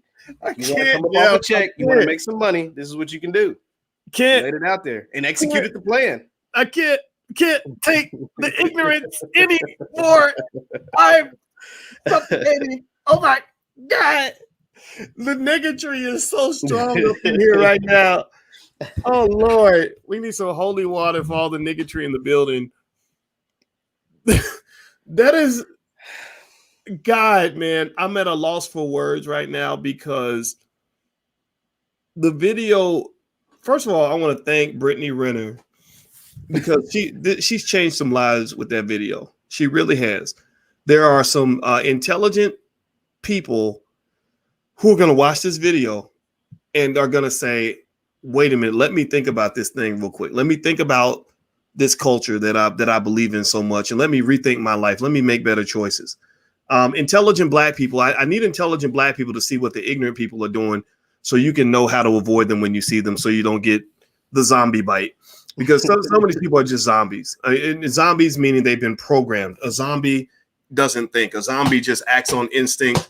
They just use that monkey brain, what they call the monkey brain, right? Zombies don't logically think through anything. Zombies, so you have a zombie virus in your community because you have people that literally live like without processing information properly. So she's. Well, Doc, I also want to throw out there too is that being an athlete.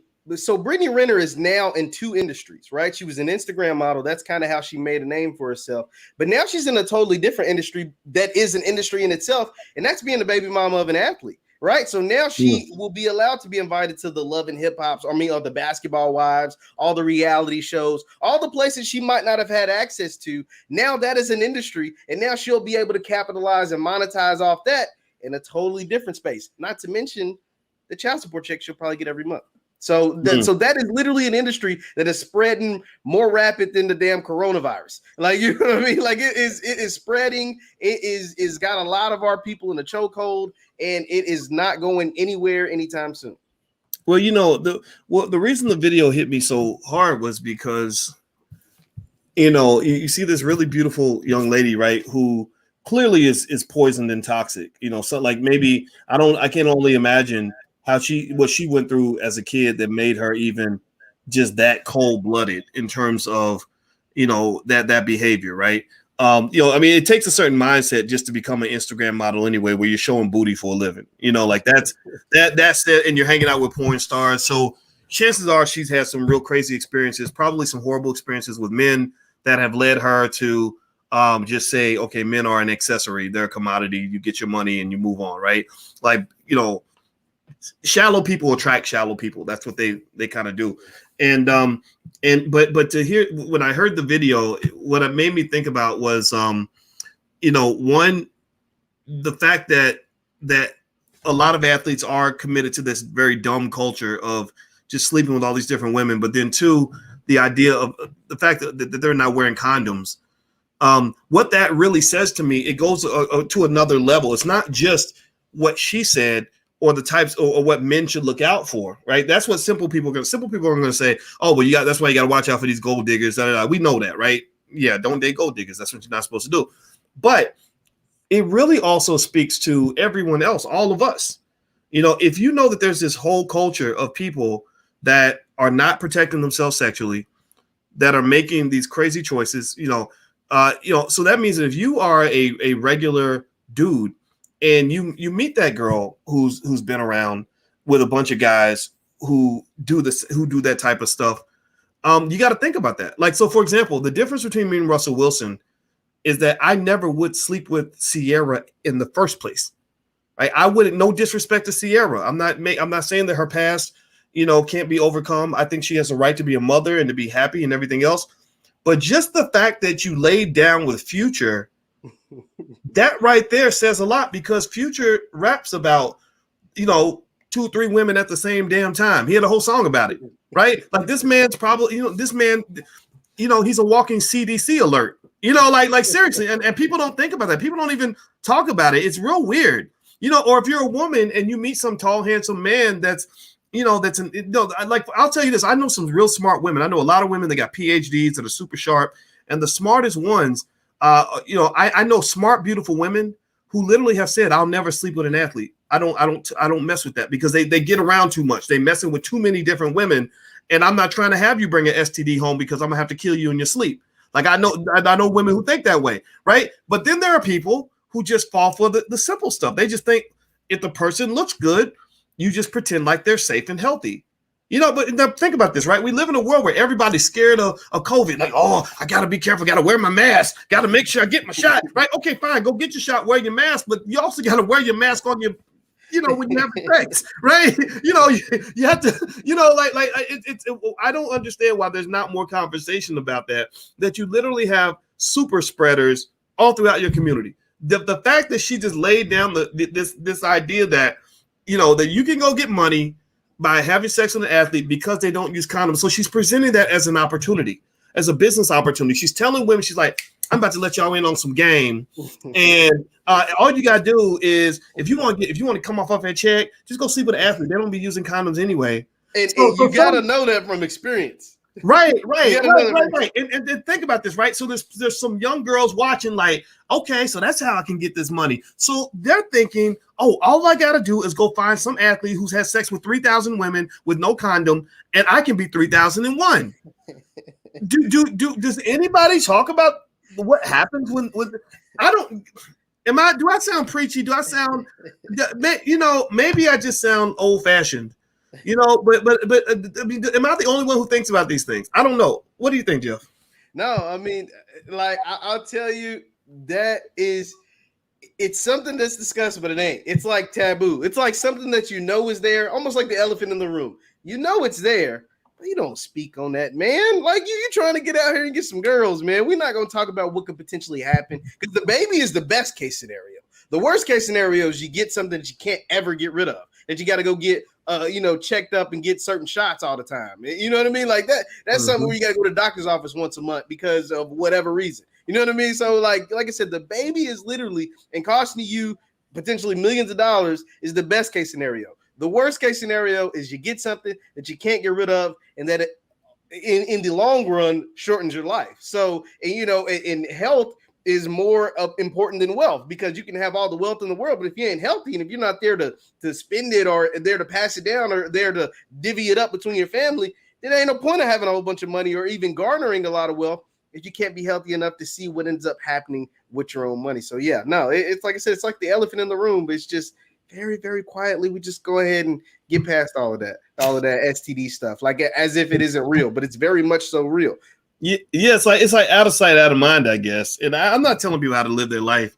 I saw one guy in here who said I sound like a nerd hater. I probably am. I'm definitely a proud nerd, and I'm not so much a hater, because I don't care what I mean. How people want to live their life is how they live. But I'm definitely, if I see some BS, I'm gonna call it out, and I don't care. I can literally stand by myself and be disagreed with by a million people, and I'm gonna stand by my point. Because remember, you're talking from the perspective of a failed Black community.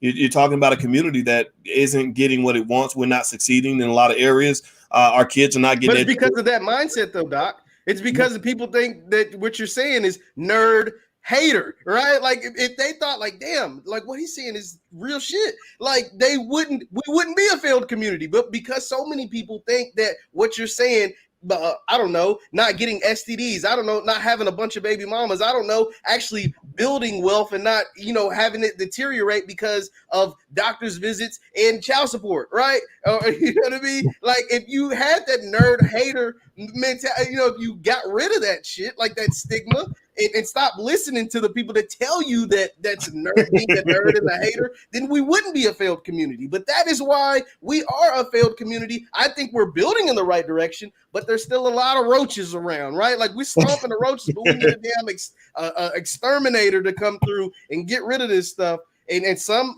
some might survive, some might not. But it's that mentality is what's holding us back. People saying that stuff is being a nerd and a hater is the exact mentality and why we are in the place that we are now.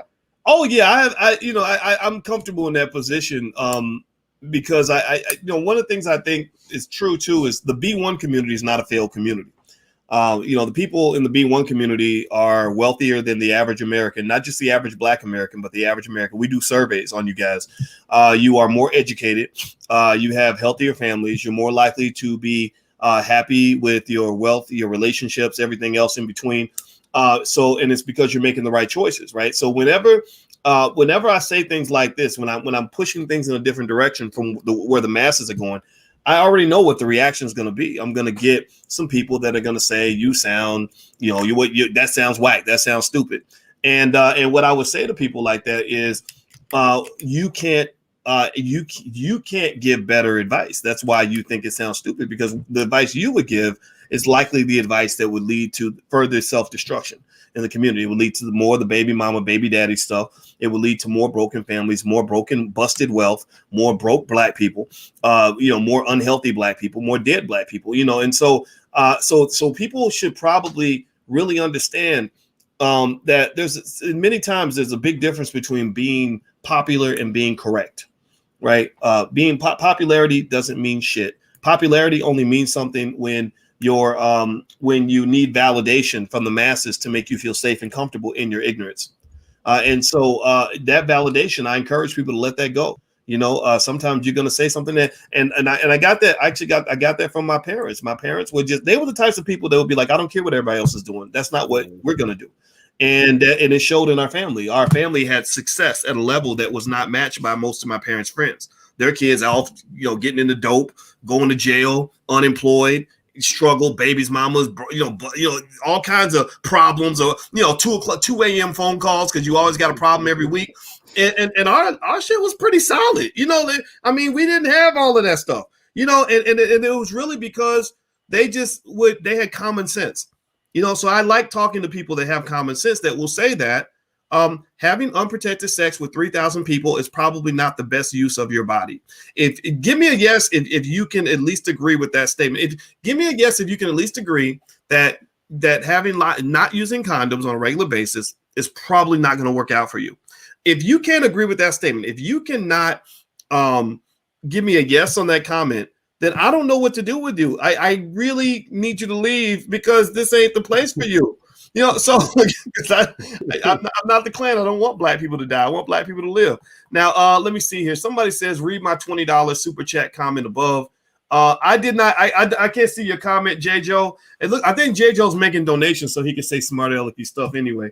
But but if you make the comment again, I will read your comment. Since you made a donation, I owe it to you. All right, so do me a favor. Hit the thumbs up button, hit the share button, hit the subscribe button, and we're talking about PJ. What's it? PJ Washington. PJ Washington. His girlfriend, Brittney Renner, who had the baby, and she basically revealed that she was pretending the whole time and that allegedly their relationship was fake. Now, I'm sitting there tripping over the fact that when I went to her Instagram, which has 4.6 million followers, she deleted every single post up until 6. Like, she scrubbed it all. Why do you think she did that? Well, because she's trying to erase the image that was Brittney Renner pre PJ Washington, pre having the baby, right? It doesn't help that one of the 6 posts, you only have like 6 posts on there, and one of the 6 posts is with the porn star Tiana Trump, right? Like, that doesn't help, but it gives you this false narrative. So for people who are just now discovering her name, you go and it's like, oh, this ain't that bad, right? You know, all the old, crazy videos and the old, thirst trap, half naked video of pictures and stuff, all of that's gone, right? And I think also because she has a child, a lot of women, a lot of people go through this when they have a child, they try to present a better image, right? I might have been one way before having my child, but I want to present this as a certain way after having a child, because now that we live in a digital era, kids, by the time they turn 4 and 5, 3, 2, 4, 5, they're able to pick up iPads. They're able to look stuff up. They're able to get on Instagram, YouTube, Twitter, whatever. So you want to try to clean that up as much as possible before your kid gets to 3, 4, and 5, and 6, and able to look on the internet and see like, damn, this is on my mommy's Instagram, or like, damn, this is what my mommy does for a living. You know what I mean? Like, so you're trying to clean that up. The only problem is once you put something on the internet, it never goes away. It never goes away. That's right. That's right. Yeah. The internet. Yeah, you can. I don't know if everybody knows that, but in fact, there's a website I think you can go to where you can turn the clock back on a website and see stuff from like the previous year. Does anybody know that website? What's the website you can go to where you can change your your Instagram, or you can go back and look at what used to be up there and what was deleted. I can't remember the name of the website, but let me see. Melanie Douglas makes a good point. I want to address this one. This is a good one. She says, "I'd like to hear you amplify more stories that reflect your audience." Actually, this really reflects my audience because a lot of us have situations where we have relationships with the wrong person. And one of the things that I believe, Melanie, that's really important is that you have to think about the kinds of relationships you have when it comes to wealth. A lot of us also have kids who are going to be making choices. They're going to be sucked into the same reality, same life that, a lot of people on the internet are sucked into. They're going to, fall in love with the Instagram model or whatever. And you want to be able to give your son, especially your sons, advice on what to look out for, but also your daughters as well. I talk to my daughters about real life all the time. We don't just talk about the ivory tower. I'm talking about what I see on Instagram, what I see on YouTube and Facebook. I'm going to talk to them about this. And the reason is that it's like I want you to understand the game. I want them to understand every inch of the game. And that type of training that came from my father, because my father taught me using real life experiences. He did not shelter me from anything, but he kept me at enough of a distance where I wasn't going to be hurt by the thing we were talking about. Like he didn't make me try drugs to know that drugs were bad, but he would show me drug addicts and he would give me real life stories about things that happened with dope or whatever. And that made me stay away from drugs and alcohol. So that's how I teach. I like to teach with real life. And so, yeah, but you're right though. Hopefully most of the people in the audience wouldn't make the choices that they're making, but everybody has sex. I mean, come on now. Let's stop pretending. So Jeff, let me ask you this. In terms of, so what did you're 25, right? Yeah. Right. Okay. When you turn 26? In November. Okay. November what? 26. Oh, that's 4 days after my mother's birthday. Okay. So you are 25. As you watch this through the eyes of a 25-year-old, is there anything that you've learned just from what you've seen and maybe this conversation that maybe you just sort of, I want to hear from your perspective in terms of the way maybe it might have shifted the way you see the world, if at all. Not really, because once again, I am someone who works in the sports industry. I've dealt with a lot of athletes, right? Like high level, low level, high school, pro, everything, right? So I've seen a lot of this. It's like seeing a rerun, right? It's not anything because the thing is, it's just like PJ just got played. He got played in even though I had never saw that video of Brittney Renner before, like the one that you showed, I hadn't saw it before like this week, right? Like this last week is when I first saw it. But I could have told you who Brittney Renner was 2 years ago, 3 years ago, 5 years, you know what I mean? Like, and Brittney is not the first, nor will she be the last of her kind, right? By her kind, I mean the one that is capitalizing off of a famous athlete, rapper, internet personality, whatever, like, because this is now an industry, because there are people like Brittney Renner. And so the thing is, groupies and stuff, that's been around since the day, forever, right? Groupies have been around forever. But the thing is, now with social media and with the internet, groupies are now amplified. Groupies are now put on pedestals. Groupies are now getting endorsement deals, advertising. So now they're obviously breeding more groupies, right? More than we've ever seen. Instagram is literally a monetization business. It is people monetize off their Instagram. And so now that Brittney Renner has shown, now that this other woman, now that whoever your favorite Instagram person is who has a couple 100,000 followers, hell, maybe even a couple million followers, they just breed more people like this. And I feel like it's now more than ever. Now, granted, they had groupies back when Michael Jordan was in the NBA, but there was no internet, right? And so they didn't get rich off. The only way they got rich was by having a baby. And now you can actually get rich by just posting naked pictures or half naked pictures, OnlyFans, Instagrams, Patreon, all kinds of ways you can monetize off being a hoe, right? And now if you do, I mean, for real, and now if you do have the baby, that puts you in a different stratosphere because now you can go be famous on like Love and Hiphop or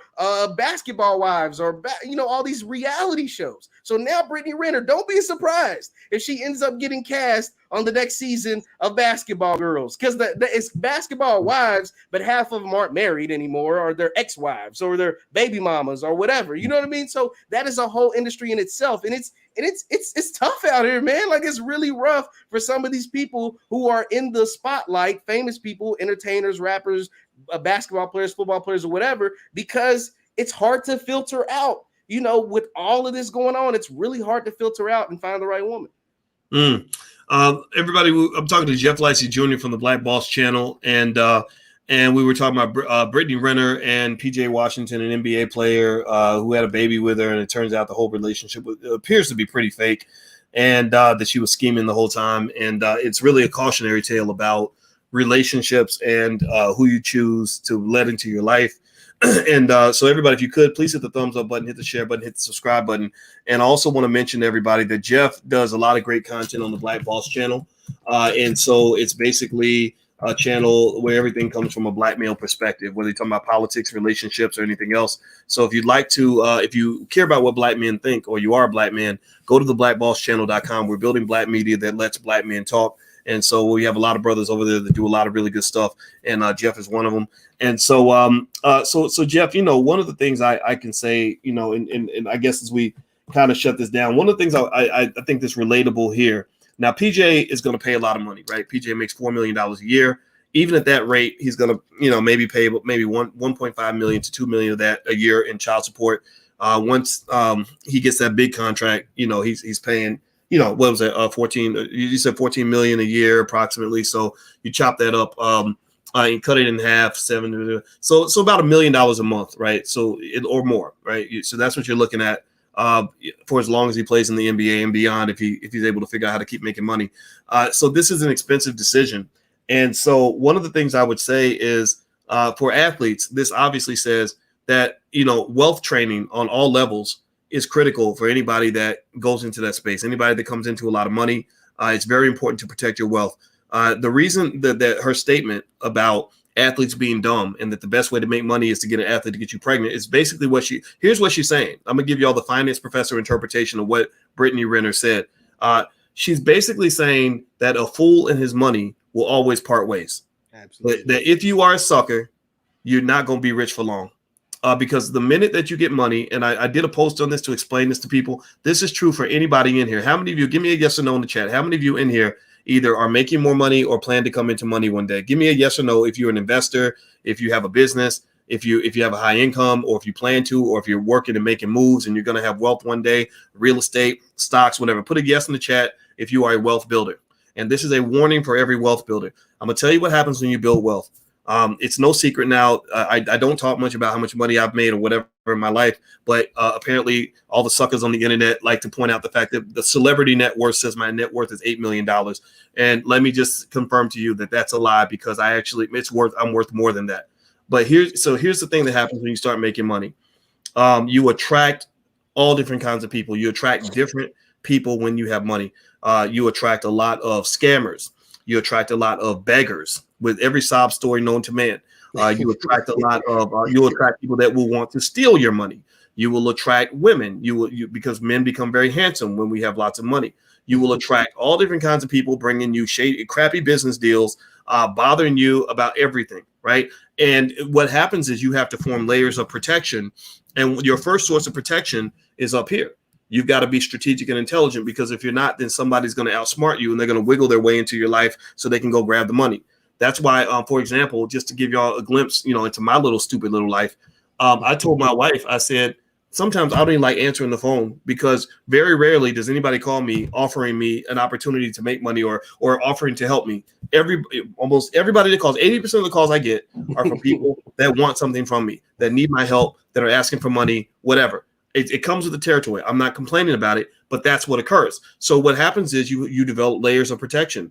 I have people where I say, I don't want to talk to that person. You talk to that person, or I'm not going to answer the phone when that person calls, or that person used to have access to me. They don't have access to me anymore because I don't trust them, or I don't even know that person. Until somebody I trust knows that person for a year, I won't even have one conversation with you, because if I have one conversation with you, you've now got a Boyce Watkins story that I know you can take that to the internet and make money off that. There's people who built their whole YouTube channels off of fake ass Boyce Watkins stories. You know what I'm talking about. That blew my mind. I was like, wow, I didn't know that I mattered that much. Well, okay, all right, note taken. You're like an industry doc on YouTube right now. You're like an industry in a couple different categories. Yes, and it's fine. It comes with the territory. It's totally fine. You have to take it in properly. You have to process it properly so it doesn't turn you into what is it, a cynical asshole, or a person that has trust issues, right? Yeah. And so, but I will say though that with these athletes, they don't know that, and I think what makes me feel bad for them is a lot of them go into the NBA and they're 18, 19, 20 years old. They don't have any good mentorship, except they boys in the hood that they throwing money around to or whatever. The luckiest people in the world are the people like Shaquille O'Neal, who had his mama around, who basically said, I'm not going to let you be a sucker and lose all your money.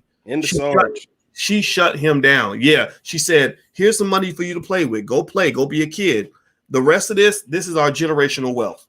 We're gonna stack this bread over here. I'm gonna make moves with this money. You can't even touch it. This is mama's money, and I loved it, right? And she let Shaq go do whatever he's gonna do. And now, as a result, Shaq is gonna be a billionaire. Compare that to Antoine Walker, who's from the state of Kentucky, like you and I.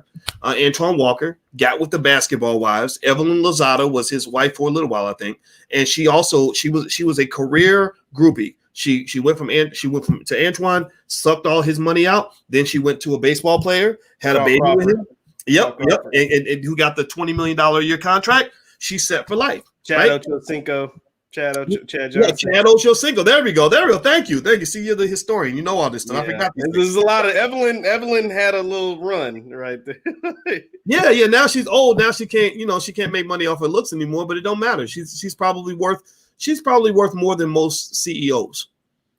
That lady's probably worth over $100 million. I bet she is, because I bet you that she didn't trick her money away at the strip club and whatever. Like, I bet she invested. She probably got 401ks. She could probably tell you about her emerging asset investments in Southeast Asia. She could tell you about restaurant franchises she's invested in. She's probably got real estate all over the world. Like, she ain't tricking her money away. So I'm just telling you that that lady was doing you a favor when she did that video, because what she was basically saying is that a fool and his money will soon part ways. The other thing too is for just in terms of practical advice, here's the deal. It takes about $250,000 to raise a child in America. Every child costs $250,000. So every time you have a child with a person, whether you stay with them or not, you're going to end up spending $250,000 to raise a child. So if you have 5 kids, that's $1.25 million in like student loans, basically, like another version of student loans that you owe. You owe $1.25 million in student loans because you had these 5 kids in these situations. And also, if you're unfortunate enough to have chosen to have those kids in different households as a man, not only will you end up paying all kinds of money, but there's a good chance that some of your children won't even love you. That your children won't even like you anymore. They'll be like, Daddy was never there. I don't care how much you paid in child support. You were never there. You weren't in the house with me. So I hate you. So think about this. You just popped out hundreds of thousands of dollars. And these are regular people. This is not NBA players. I'm talking about regular dudes. So you popped out, 30, 40% of your paycheck to the point where it's financially crippling. You've done this for 18 years consistently, and your child still hates your guts because you weren't around. So this is the type of stuff that they don't teach you in a finance class, but this is stuff that, in my view, most smart millionaires and billionaires understand to the fullest extent. That's why a lot of these really wealthy people won't even have a conversation with you if they think you're on some shady stuff. So, Jeff, I'll let you get the last word. Any final thoughts? No, man, it's just like you said, you just got to be careful, guys. Like everybody that's out here, whether you're making money or not, and I assume the people that are watching this are making some sort of money or building towards some sort of wealth. You definitely have to be careful, and you can't associate yourself, even if they've been your homie or your homegirl for the entirety of your life. At some point, you have to level up. I go back to that quote from Magic. Now that I'm up here, the deals, the talks, the conversations, the people that I deal with have to be up here. If you're down here, we can't associate because I can't bring myself down there. Even if I've known you the entirety of my life, I can't bring myself down there to associate with you because all of that it's a lose-lose. One, I'm lowering the value of myself. And two, I run the risk of getting into something that I have nothing to do, be a part of. And I run the risk of losing everything just because I want to say, oh, I'm kicking it with somebody or associating with somebody that I've known the entirety of my life. But if those people aren't trying to level up with you or be up there at that level with you or showing some sort of progress, you got to cut them off and stay away from it for sure. And, you said a whole word, man. And I totally agree with you. And I totally like what you said and how you broke it down. And I hope that this conversation was helpful to those who watched. This was not a discussion designed to just gossip about somebody else's life, somebody else's money.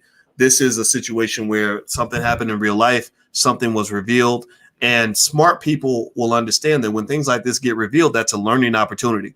I compare it to when we found out that the CIA was dealing drugs in the Black community. That was an opportunity to really learn a little bit more about the hustles and the conspiracies that are being done against our people. And that was also a time where you're supposed to say, well, if that's the one conspiracy I found out about, how many other conspiracies are there that I don't know about, right? And the same thing is true here. She revealed the conspiracy. She revealed the groupie conspiracy. Okay, well, if you want to get paid, you want to come up on some bread, go get an athlete. They don't wear condoms. That's something a lot of people didn't know, that a lot of athletes don't wear condoms. Maybe you know, maybe you didn't. I didn't know that. I assumed you guys were smarter than that, right? And that there's an army, there's millions of people out there that understand that the use of sex or having a child or whatever to make money, that's an industry. And also with Instagram and this constant temptation. Like every day, she's showing you the booty. She's showing you the things that are going to suck you in. You can go back 100,000 years, and beautiful women have always been used as a way to lure powerful men in and get them to drop their guard. You can go back and you can find kings who've been assassinated by being lured in by a beautiful woman. Like this is not a new trick. Samson right? in the Bible. It happened in the Bible. It happened in the Bible, man. Like this go away. Bill Clinton. It happened with Bill Clinton. Literally, there's and that's something that I don't know. Maybe everybody isn't trying to be smart. I don't know. Maybe I just sound nerdy by bringing this up, but I can really tell anybody that wants to listen that you've got to learn how to play chess. If you want to play at the highest levels, if you stay down there playing checkers, then you're gonna stay broke. So I want to say thank you very much to Jeff Lightsey Jr. For your time, man. It was great, and thank you, Fact You Pay. He says Fact You Pay Me. That's his that's his name. He put a B1 on the screen. So thank you for your donation to the platform. I appreciate it. Everybody, I want you all to know where you can follow Jeff. His Instagram and his Twitter is jlightsey7. I'm gonna try to put it on the screen so you can see it. And there we go. It's so follow him on Instagram at jlightsey7. Everybody should follow Jeff Lightsey Jr. He's the best I know at sports, and he understands statistics and information. He's super smart, and he's on the blackbosschannel.com every single day. And also don't forget that tonight we're gonna watch a movie together. We have Black Movie Night. I'm going to watch our new film called Till Death Do Us Part, where we talk to Black couples that have been married over 30 years to figure out how they were able to keep their family together through all that time, because family is the foundation for wealth. You can't build wealth without family. Think about this. Why would you think you can get rich when your families are all messed up? There's no community on earth where you can build wealth without having solid families. Think about it. How are you going to go out here and conquer territory and build empires when you can't even keep your own house in order? Your own house is all messed up. What makes you think you can go take over somebody else's house? You can't. So anybody who thinks that family and wealth is not connected is probably not a person that has any wealth. That's it. So when somebody says, well, that stuff don't matter, why are they talking about relationships? That's stupid. Go look at their bank account. Go look at their financial situation, and then that'll tell you everything about how that mentality is working out for them. So let's not be stupid. Let's be smart. I want you to be smart. I want you to do better. That's I got my PhD, not for me, but I got it for you. And I want to share with you what I know. So if you'd like to join us, you can watch the movie for free. It doesn't cost you a penny. We're going to watch it tonight. It's directed by Tierra KJ Williams out of Hollywood. I appreciate her very much for doing this film for us. And it cost us a bunch of money. It took us 2 years. And we decided as a team that we weren't going to sell it. We wanted people to see it for free. So just join us. But you got to come live. And we're going to meet tonight at 8 p.m. Bring your whole family. And it's blackmovienight.net. And it's for people that are interested in positive vibes and positive Black conversations. And that's what we're all about. So thanks a lot, Jeff. It was real. Appreciate it, Doc. Always. And everybody, please have a wonderful day. And we will see you all very, very soon. Take care. Talk to you later. Bye-bye.